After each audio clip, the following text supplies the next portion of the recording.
함께 봉독하신 말씀 마가복음 6장 14절에서 16절 말씀 중심에서 이해 부족의 무리들이라는 제목으로 함께 말씀을 통해 은혜 나누기를 원합니다. 이해가 부족하다. 다르게 보면은 이해를 덜 하고 있다. 어쩜 이해가 아니라 도리어 오해하고 있다. 그렇게 말을 할 수가 있습니다. 많은 사람들이 뭔가 말을 들었으면 제대로 이해를 해야 되는데 이해가 부족하다 보니까 엉뚱한 결과를 맺게 되는 것을 볼 수가 있죠. 그렇습니다.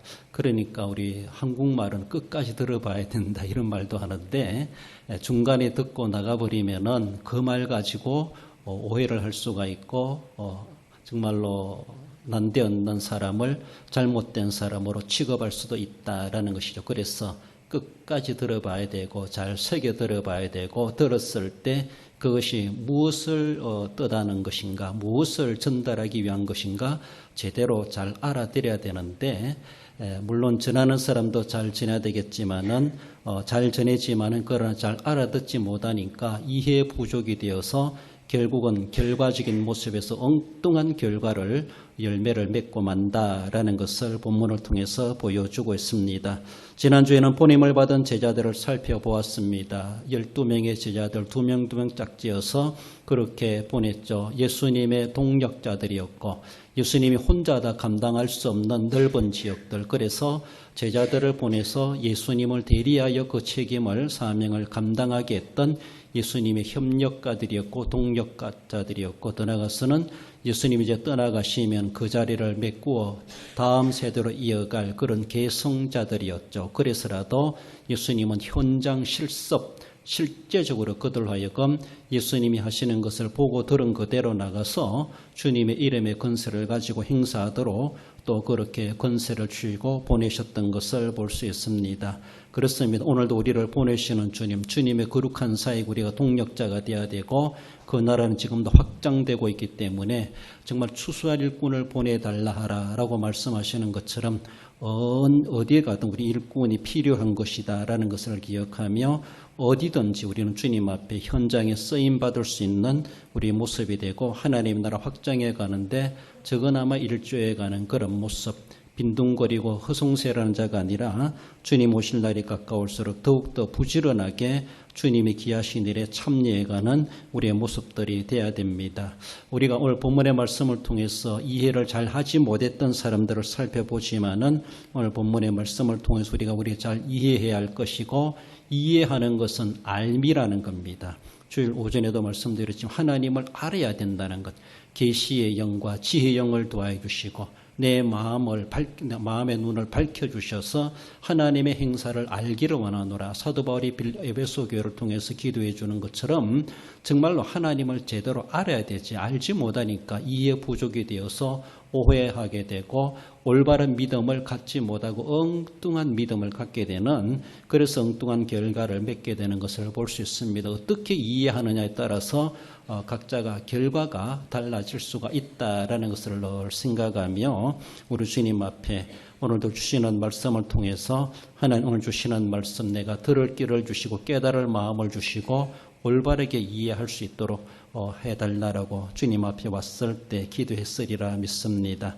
주시는 말씀, 본문의 말씀을 통해서 이해 부족의 무리들이라는 말씀을 통해 먼저는 헤롯 왕을 상고해 봅니다. 헤롯의 이해 14절에 보면은 이에 예수의 이름이 드러난지라 헤롯 왕이 듣고 이르되 이는 세례 요한이 죽은 자 가운데서 살아났도다. 그러므로 이런 능력이 그 속에서 일어나느니라 하고 예수님의 소문이 온 사방팔방에 퍼졌습니다. 뿐만 아니라 예수님의 제자들이 나가서 더욱더 그렇게 이제 복음을 전하고 예수님을 전했을 때 예수님의 이름은 더 급속하게 알려지고야 말았다는 것이죠. 그래서 왕궁에까지도 소식이 전해 들었고 예수님에 대해서 이런저런 들려오는 소식을 헤롯 왕이 그렇게 듣게 되었습니다. 그래서 제자들이 다니는 곳곳마다 예수님의 이름으로 기적이 행사되고 귀신이 쫓겨나고 병을 고치는 이런 일들도 행사되었으며 과연 그들은 예수님의 이름으로 행하기 때문에 사람들은 과연 예수가 누구냐? 예수님이 누구냐라고 하는 예수님에 대한 궁금점이 온 사람들에게 정말로 이슈가 되었다. 하나의 큰 그들의 관심거리가 되었던 것을 볼 수가 있습니다. 그 소문이 헤롯에게도 들어가가지고 헤롯이 그 소문을 들었을 때 그저 평범한 사람의 이야기가 아니거든요. 예수님이 행하시는 여러 가지 행적들을 들어볼 때에 이건 범상한 사람이 아니다. 특별한 사람이다. 어찌 이런 사람이 있을 수가 있을까라고 하며 들었을 때 헤롯이 뭔가 마음에 집히는 것이 있었습니다. 그것은 그가 이전에 죽였던 세례 요한을 목베어 죽였죠. 세례 요한이 살아났다. 아니면 세례 요한이 영혼이 예수란 사람에 들어가 가지고 나를 복수하러 왔다. 뭐 이런 식으로 생각을 하고 있었다는 것이죠. 사실 그렇지 않음에도 불구하고 이 헤롯 왕은 세례 요한을 죽인 자로서의 상당한 마음의 죄책감을 가지고 있었다라고 볼 수가 있습니다. 사실 그 배경으로 바라보면은 본문의 뒤에 나오는 내용인데 이 헤롯은 사실은 세례 요한에 대해서 그렇게 죽이고 싶은 마음이 없었습니다. 자신의 동생의 아내를 자신의 아내로 삼은 이 일로 인해서 부정한 일들에 대해서 세례 요한이 적나라하게 지적했을 때 그래서 도리어 헤로디아 때문에 옥에 갇히게 되고 헤로디아 때문에 헤롯 왕을 앞세워 가지고 세례 요한이 목배임을 당하는 그런 일들을 겪게 되었죠. 어쩌면은 헤롯은 사실은 세례 요한에 대해서 선지자로 존중해 줬지만은 그런 자신의 아내격된 헤로디아 때문에 그 농간에 의해서 결국은 자신의 왕 체면을 지키기 위해서 세례 요한을 옥에 가둔 것뿐만 아니라 그를 옥에서 목베어서 소반에 담았어. 그의 딸에게 주는 그런 이런 일들까지도 벌여갔던 것. 자기의 마음에 없는 일이었지만 그러나 그 일을 할 수밖에 없었던 헤롯의 그 자리 위치였다라는 것을 볼 수가 있습니다. 그래서 헤롯이 도대체 예수가 누구냐라는 이런 생각, 이런 마음들을 그가 가졌던 것을 볼 수가 있습니다. 여러분들 헤롯은 여기 나오는 헤롯을 헤롯 안디바다 그렇게 말합니다. 안디바 헤롯이란 말은 헤롯은 헤롯 왕가가 있습니다. 원래 헤롯의 이 헤롯 안디바뿐만 아니라 분봉왕이라고 그러죠. 분봉왕이란 말은 분봉이란 말은 4분의 1이란 말이에요. 4분의 1을 다스리는 하나의 영주격입니다. 원래 헤롯 안디바뿐만 아니라 헤롯 아켈레오, 헤롯 필립 이런 세 아들이 있습니다. 이 위에 자신의 아버지 헤롯 대왕이 있었어요. 예수님 태어나시기 전에 헤롯 대왕이 있어요. 헤롯 대왕이 자기가 죽으면서 자기가 이 유대 지역을 전체를 다스리고 있었는데 자기가 죽으면서 세 아들들에게 이 지역을 분할해 줬어요. 나누어 줬어요. 세 아들들에게 너는 여기 가서 다스리라. 너는 여기 가서 다스리라. 너는 호남 지역을 다스리라. 너는 영남 지역을 다스리라. 너는 강원도를 다스리라. 지역을 분할해 가지고 그래서 분할해 줬다 해서 분봉왕 그렇게 말해요. 분봉왕. 고대 로마 제국이 자기들이 점령한 지역들을 구역을 정해 가지고 분봉왕이라고 자기들의 다스리는 총독을 파견하는 이러한 제도에서 나오는 그런 말이라 할 수 있었는데 이전에 자기 아버지 헤롯 대왕이 있습니다. 그래서 헤롯 안디바 이렇게 말하고 헤롯 아켈레오, 헤롯 필립 이렇게 이야기합니다. 그런데 이 헤롯 안디바는 어디를 다스리는가 하면은 여러분 지도에 보면은 녹색이 있죠. 녹색. 갈릴리 지역하고 그리고 요단강 동편에 조금 녹색이 있죠. 이 두 지역을 자기가 할당받아 다스리는 구역이었습니다. 그리고 이 사마리아 지역이나 유대 지역은 헤롯 아켈레오라는 그 자기 형제가 이 지역을 아버지한테 분배받아 가지고 다스립니다. 아켈레오 기억나죠? 예수님 탄생할 때 아켈레오죠. 그런데 이 아켈레오가 일찍 죽었다 아니면 로마에 의해서 숙청당해 가지고 기양갔다 이런 말들이 있는데 그래서 헤롯 안디바가 생각할 때 자기 형제 아켈레오가 없어졌으니까 이 사마리아나 유대 지역을 자기가 이제 다 차지할 줄 알았습니다. 갈릴리를 다스리던 지역 사람이 그 밑에까지 사마리아 유대까지 자기가 다 다스릴 줄 알았더니 로마에서 그것을 이렇게 안디바에게 주지 아니하고 빌라도를 총독으로 보내가지고 사마리아 이 유대 지역을 다스리게 했습니다. 아켈레오가 다스리던 그 지역을 아켈레오를 기양 보냈다 이런 말이 있는데, 그리고 빌라도 총독을 거기에 파견 보내가지고 그 지역을 다스렸다. 그리고 예수님 시대에 헤롯 안디바가 있고 그리고 빌라도 총독이 나온다 그렇게 말합니다.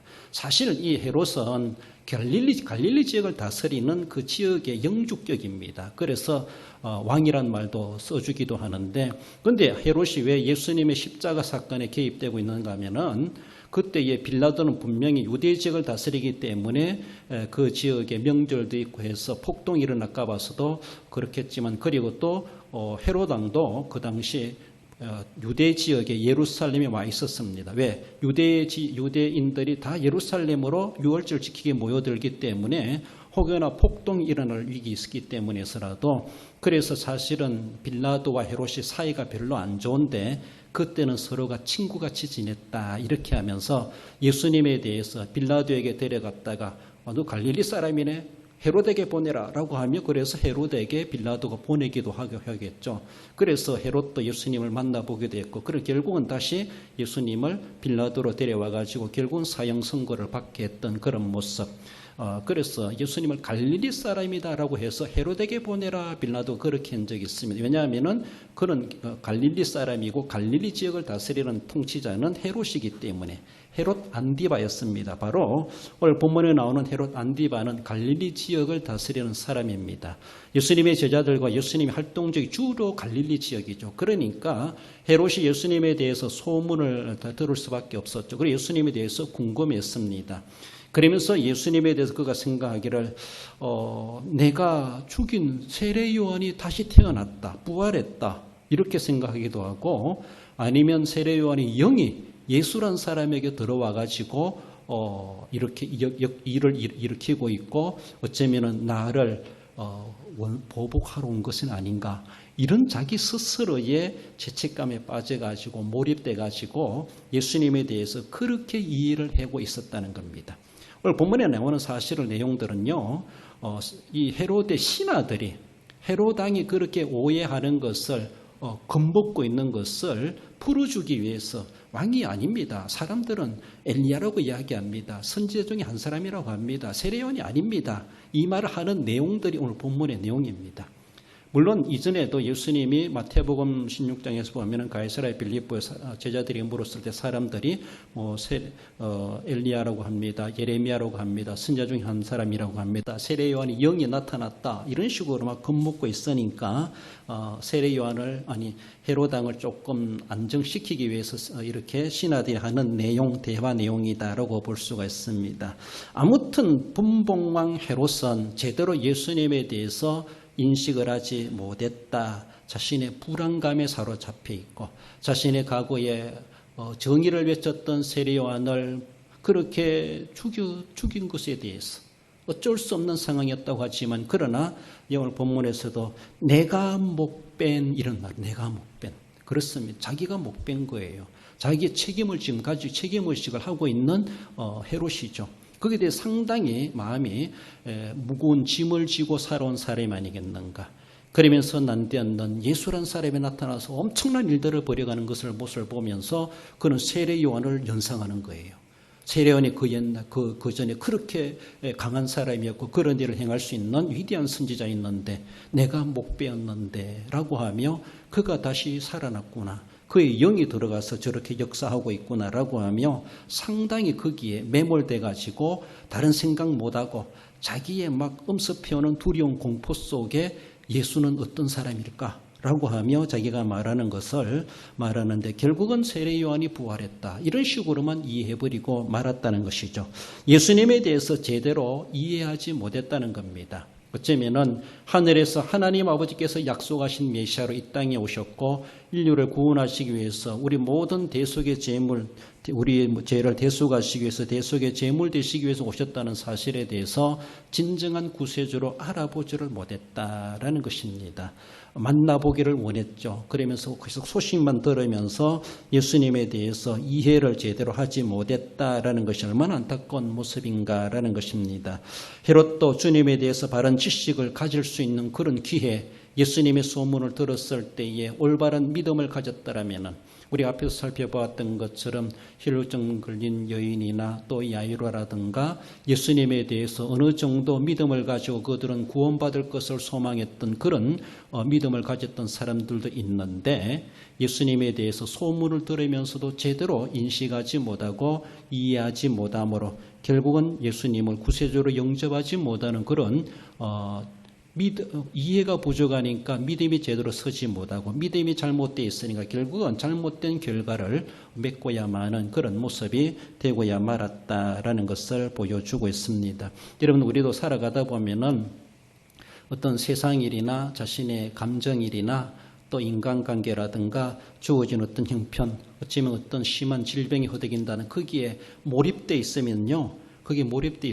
다른 생각 못하고 하나님에 대해서도 단편적으로만 생각해버려요. 단편적으로만. 그리고 하나님에 대해서, 은혜에 대해서, 또 하나님의 역사에 대해서 깊이 있게, 폭넓게, 깊게 생각하고, 묵상하고, 받아들일 줄 알아야 되는데, 자기 요것만 생각하는 것. 개미가 코끼리 다리를 보고 기둥같이 생긴 코끼리네 이것만 생각하는 것처럼 단편적으로만 생각하며 하나님이 이러니 저러니 생각하고 그러니까 올바른 지식을 갖지 못하고 올바른 믿음을 갖지 못하는 겁니다. 말씀은 들음으로 믿음이 생겨나야 되는데 올바른 말씀이 증거되었을 때 올바르게 이해하고 알아들어야 되는데 제대로 알아듣지 못하니까 도리어 그것이 시험거리가 되고 그것이 부담거리가 되고 도리어 그것이 믿음이 되지 못하고 자신의 믿음이 엉뚱하게 잘못되게 흘러가게 하는 그런 모습들도 있다라는 것을 우리는 생각해야 돼요. 예배 올라올 때 그러니까 내 속에 있는 모든 것들 다 비워놓고 와야 되지.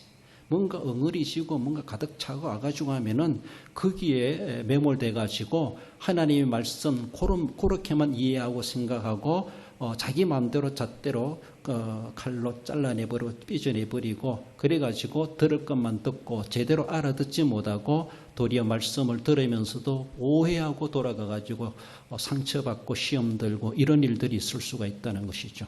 하나님 앞에 나왔을 때 과연 내가 하나님이 주신 어떤 말씀이라도 내가 옥토바처럼 다 받아들일 수 있는 그런 준비된 심정으로 나오지 못한다면은 결국은 내가 준비 못한 그 모습 그대로 말씀의 결과도 맺을 수밖에 없다라는 겁니다.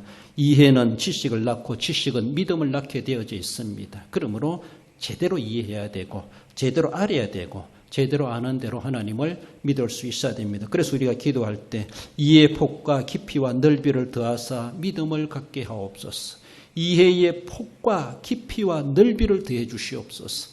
폭이 얕아가지고 깊이가 얕아가지고 넓이가 좁아가지고 제대로 하나님의 말씀을 새겨 듣지 못하고 지식으로 남지 못하고 또 그 지식이 믿음이 되지 못하여 결국은 잘못된 이해 부족의 결과를 맺고 말았던 헤롯 안디바 헤로당처럼 그런 결과가 되고야 만다는 것을 우리는 우려할 수 있어야 될 것입니다. 그러므로 그렇지 않도록 하나님 이해할 수 있는 폭을 주시옵소서. 이해의 깊이를 주시옵소서. 이해의 넓이를 주시옵소서. 그래서 우리의 마음을 그렇게 깊고 넓고 가지고 우리 주님 앞에 올라왔을 때 우리 주님은 준비된 심령대로 우리에게 채워주신다라는 것을 기억하십시다. 나아가서 이해 부족한 또 이들이 있습니다. 어떤 이들이라고 말하고 있는데 15절에 어떤 이는 그가 엘리야라 하고 또 어떤 이는 그가 선지자니 옛 선지자 중에 하나와 같다 하되 이렇게 말합니다. 그들은 본질적인 것이 아니고 피상적인 고정관념에 빠져 있는 사람들입니다. 당대 사람들 어떤 이들 엘리야라 말하고 또 어떤 이는 선지자 중에 한 사람이라 말하고 그러니까 구약시대에 있었던 여러 선지자들 시대에 있었던 것처럼 이 시대에 하나님이 그런 선지자 그저 주신 것이다 이렇게만 생각하고 말았다는 것이죠.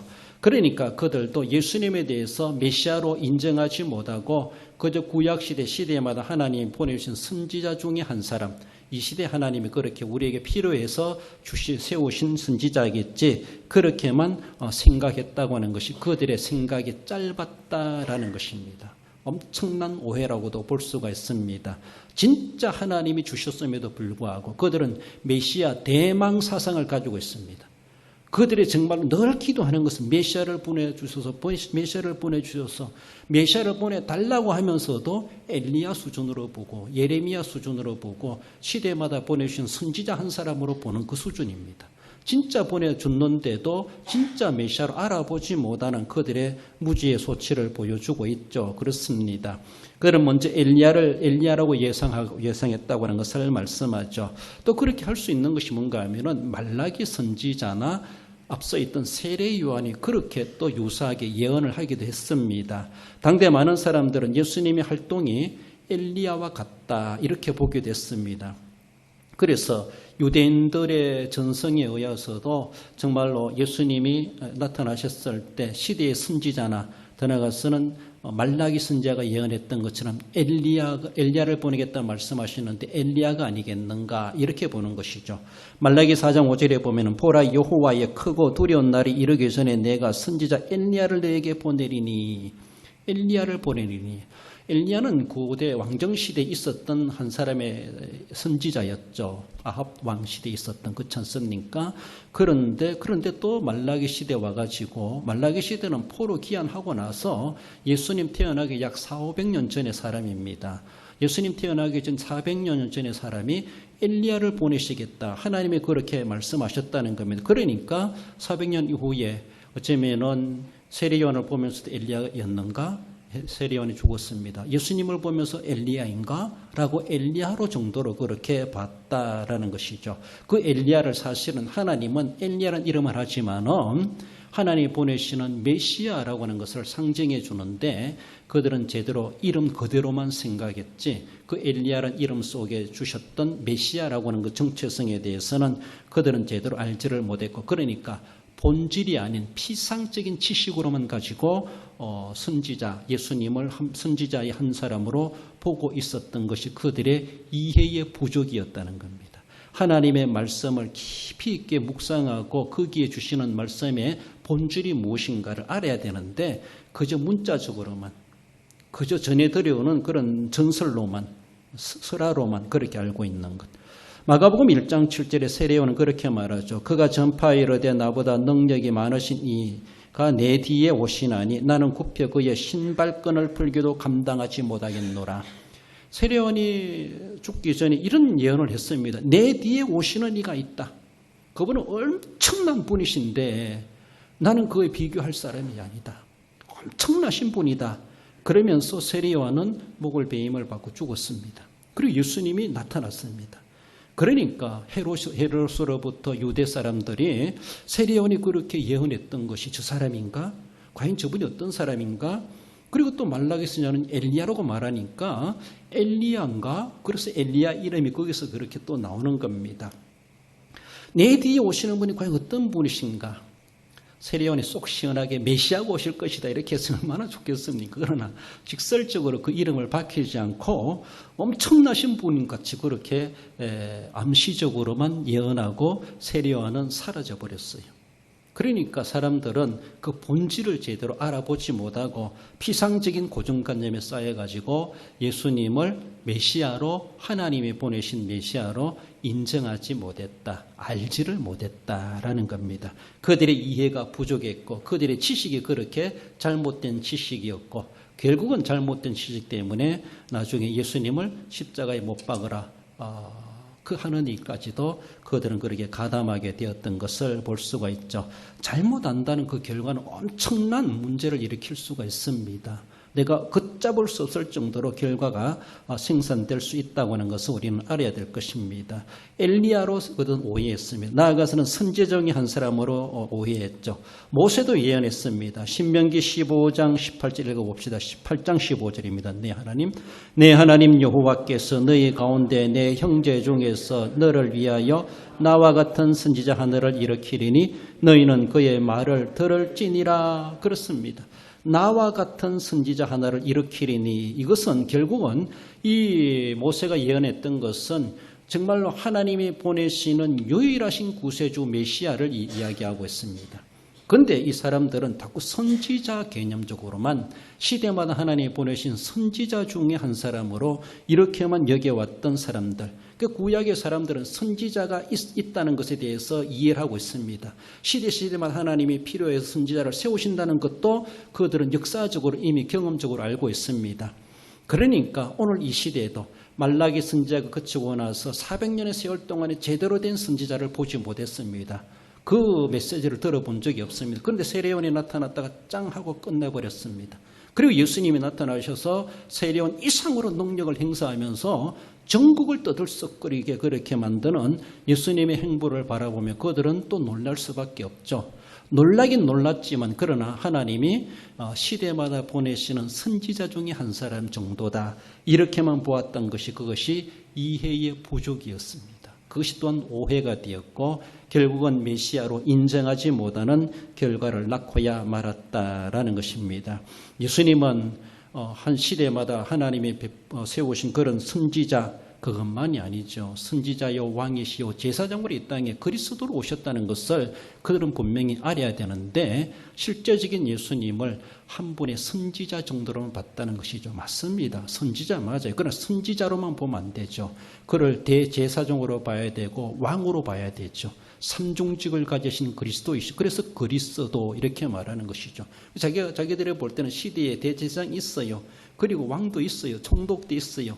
그러니까 예수님에 대해서 그리스도란 말을 하기가 쉽지가 않고 그렇게 고백하고 믿는다는 것이 쉽지가 않았죠. 이런 가운데 있다 할지라도 실제적으로 그러나 믿은 사람들도 있잖아요. 믿고 구원받은 사람들도 있고 예수님을 실제적으로 접한 사람들은 구원의 선언 받기도 하고 제사함 선언 받기도 하고 질병을 고침을 받기도 하고 감히 하나님만이 하실 수 있는 그런 일들을 하나님이 예수님 공공연 행사하지 않았습니까? 어찌 누가 죄를 사하리요? 참남 때도다라고 한다 할지라도 그걸 그렇게 보여주셨습니다. 내가 바로 죄를 사할 수 있는 자이다라는 것에 대해서 예수님은 그 정체를 점점 가시면서 밝혀주시기도 하셨죠. 그럼에도 불구하고 그들은 믿지를 못했고 결국 예수님이 메시아다, 내가 하나님이 보내신 자이다 이 말 한다고 해서 예수님을 종교적인 재판으로 사형해서 처하지 않습니까? 예수님이 죽으셔야 될 십자가에 달리신 제목 중에 하나는 자신을 하나님이라고 말했다는 거예요. 그걸 부정해야 되는데 계속 나는 하나님이 보낸 자이다. 그럼 난 그리로 갈 것이다. 자기를 신격화하는 이 소리 때문에 예수님은 대제사장들 종교재판에서 사형 선고받는 거예요. 율법적으로 맞아요. 그건요. 그런데 실제적으로 하나님의 계시가 성취되고 있다고 하는 것을 그러한 지도자들은 제대로 알지를 못했고 자기를 위해서 자기들을 자기 땅에 보내신 메시아를 알아보지 못했던 그들의 불찰이었음을 볼 수가 있습니다. 어쩌면 권세 있던 왕으로부터 더 나아가서는 대제사장, 서기관, 바리새인들 잘 섬긴다고 하는 그런 사람들조차도 진짜 잘 섬기는지 모르지만은 예수님 하나님이 보내신 진정한 메시아 그리스도이심을 그들은 알지를 못했고 결국은 예수님을 박대하고 십자가에 처형시키는 이런 일들까지도 벌여갔던 것을 볼 수가 있습니다. 예수님은 우리를 위해서 보내신 진정한 하나님이 보내신 그리스도이시여 유일한 중보자이시고 구세주이심을 분명히 말씀하고 있습니다. 그가 십자가에 달려 돌아가신 그 모든 것들 악당들의 농간에서 일어났지만 그것도 하나님은 구속의 하나의 방법으로 사용하셨고 결국은 예수님께서 하나님이 보내신 참된 구세주이시다라는 것을 십자가의 죽음과 부활을 통해서 확정해 주셨고 보여주셨습니다. 우리는 그 이웃시대에 살아가는 사람으로서 정말로 당대 사람들이 예수님을 제대로 이해하지 못하고 떠나가서 오해함으로 엉뚱한 결과를 맺었던 것, 그런 잘못된 신앙, 잘못된 결과가 있었다라는 것을 우리는 알진데 우리가 다시 그것을 재현하는 일이 되지 않도록 해 가야 할 것이죠. 너는 얼마나 예수님에 대해서 제대로 이해하고 있는가? 바른 이해가 필요하고 바른 지식이 필요하고 바른 믿음이 필요하다라는 것입니다. 잘못 알고 잘못 믿으니까 이단이 되어버리고 결국 그 끝도 달라질 수밖에 없습니다. 여러분들 믿음 생활 정말로 올바르게 이해해야 되고 올바른 지식을 가져야 되고 그리고 바른 믿음으로 하나님이 기뻐하시는 우리가 철로역정 순례를 해보는 것처럼 진정 그 나라 들어가기 합당한 우리의 모습들을 지켜갈 수 있어야 될 것입니다. 하나님 내게 바른 이해력을 주시옵소서. 내게 바른 지식을 주시옵소서. 내게 바른 믿음이 성장하게 해 주시옵소서. 잘못되지 않게 해주옵소서. 그래서 늘 이해와 지식과 믿음을 위해서 기도하시고 어떤 이들이 잘못된 이해함으로 잘못 결과를 맺은 것처럼 그들 불의에 속한 자가 아니라 바르게 이해하고 바르게 알고 바르게 믿어 하나님을 기뻐시게 할 수 있는, 그래서 주님의 구원에 참여하게 부끄럽지 않는 우리의 모습이 되어야 할 것입니다. 결론적으로 읽어봅시다. 자기의 매몰된 환경을 벗어나고 본질이 아닌 피상적 고정관념을 탈피하며 진리의 말씀에 바른 이해를 풍부하게 하여 바른 지식과 바른 신앙생활로 진리의 올바른 결실을 거두는 성도가 됩니다. 그렇습니다. 그러니까 주신 말씀 성경 많이 읽으려고 노력하시고 말씀을 깊이 묵상하려고 하시고 그리고 설교를 귀담아 들으려고 생각하시고 오늘날의 말씀이 홍수시대 말씀이 방송 매체로도 유튜브로도 많이 생산되고 있는데 여러분들 가려서 골라서 들을 줄 알아야 됩니다. 그러니까 다 듣기 좋다고 좋은 말씀이 아니라 잘못된 말씀을 계속 들으면 잘못된 것이 아니라 그것이 옳은 것으로 인정되어 버린 내 사고 속에. 그러니까 할 수 있으면은 건전한 교단, 건전한 목사님, 잘 아는 목사님 설교 이런 것들을 유튜브나 케이블 TV를 통해서 듣는 것이 좋지. 잘 알지도 못하는 사람인데 어느 교단이고 어떤 사람이 잘 모르는데 말 잘한다고 해서 은혜롭게 한다고 해서 무조건 듣고 알아가고 그에 동참한다고 하는 것은 거기에 물들어 놓으면요. 정통적인 설교를 해도 그것이 도리어 이상하게 들릴 수가 있습니다. 그러니까 잘 새겨 듣고 어떤 홍수 시대에 더 올바르게 하나님의 진리의 말씀을 분별하여 새겨 듣고 말씀의 지식을 쌓고 올바른 믿음 생활로 주님을 기쁘시게 하는, 그래서 좋은 열매를 맺어가는 우리 성도 모두가 되시기를 주님의 이름으로 축원드립니다.